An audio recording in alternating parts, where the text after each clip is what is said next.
આવનારા દિવસોમાં મારી સાથે ન્યાય થશે। સત્યને ગમે તેટલો પરેશાન આ પોલીસ અને ભાજપના લોકો કરશે પણ સત્યનો વિજય થશે। એ લોકોએ મારા અવાજને દબાવવાની કોશિશ કરી છે પણ આ અવાજ હવે દબાવવાનો નથી।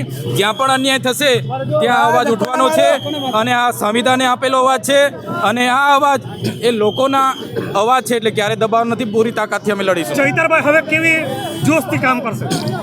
ચૈતરભાઈ ભૂતકાળમાં જે રીતે સ્કોલરશિપ બાબતે જે રીતના સડકથી લઈને સદન સુધી અમે લડ્યા છે, ટેટ પાસના ઉમેદવારો હોય, ફિક્સ પગાર કર્મચારી હોય, આઉટસોર્સિંગ કર્મચારી હોય, ખેડૂતો હોય, મહિલાઓ હોય, આદિવાસી હોય, બધા માટે ચૈતર વસાવા અવાજ બન્યા છે।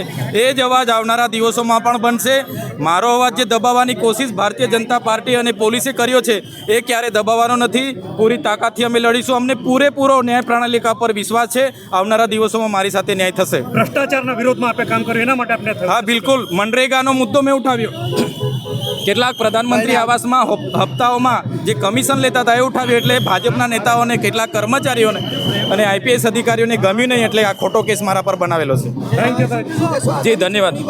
જય જોહર, જય આદિવાસી। આગામી ચૂંટણીમાં જે પ્રકારે આમ આદમી પાર્ટીના રાષ્ટ્રીય નેતા અરવિંદ કેજરીવાલજી, સુદાનભાઈ ગઢવી, અમારા પ્રમુખ ગોપાલ ઇટાલિયા, સૌની આગેવાનીમાં અમે બધા સાથે રહીને પૂરા ગુજરાતમાં જે 9000 બેઠકો છે, 9000 બેઠકોમાં અમારા ઉમેદવારો મજબૂત ઊભા રહેશે। જે પ્રકારે 80 જેટલા દિવસોમાં મને જેલમાં રાખ્યો, મારા વિધાનસભાનો મત વિસ્તાર જે મારો પરિવાર છે એના દુઃખમાં સુખમાં હું ઊભો નથી રહ્યો, એ બદલ મને દુઃખ તો થયું છે। જે પ્રકારે મેં ખોટા ફરજી કેસમાં મને જેલમાં નાખ્યો છે ત્યારે આ ભારતીય જનતા પાર્ટીની નીતિ છે। એક વિપક્ષના ધારાસભ્યને કઈ રીતના દબાવી દેવો એ આ એક ઉત્તમ ઉદાહરણ છે। મને એરેસ્ટ કરી દેવામાં આવ્યો, જેલમાં નાખી દેવામાં આવ્યો અને વડોદરા જેલમાં રાખવામાં આવ્યો। આ ભારતીય જનતા પાર્ટી એવું ઈચ્છે છે કે ચૈતરભાઈ વસાવાને દબાવી દઈએ, એમને અમારી સાથે લઈ લઈએ, પણ ચૈતર વસાવા દબાય એવા નથી।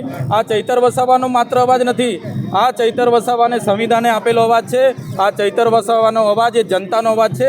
આવનારા દિવસોમાં સડકથી લઈને સદન સુધી ઉઠવાનો છે। લોકોનો પ્રેમ મળ્યો છે એ જ મોટી વાત છે મારા માટે। હું એકલો નાનો માણસ છું, આટલી મોટી પ્રશાસન ભાજપા સામે લડી નહીં શકું, પોલીસ સામે લડી નહીં શકું, પણ જે આ જનતાનો પ્રેમ મળ્યો છે એ જ મારી તાકાત છે અને એનાથી આગળ વધતા રહીશું।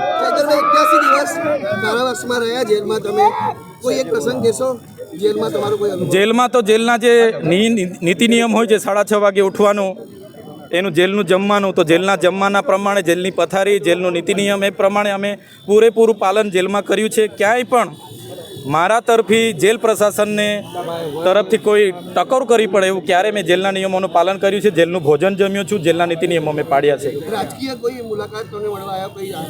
ના, અઠવાડિયામાં મારી ફેમિલી મુલાકાત થતી હતી અને અઠવાડિયામાં ફોન થતો તો, એના સિવાય કોઈ રાજકીય વ્યક્તિ સાથે મારી મુલાકાત નથી થઈ। ઓકે, ચાલો।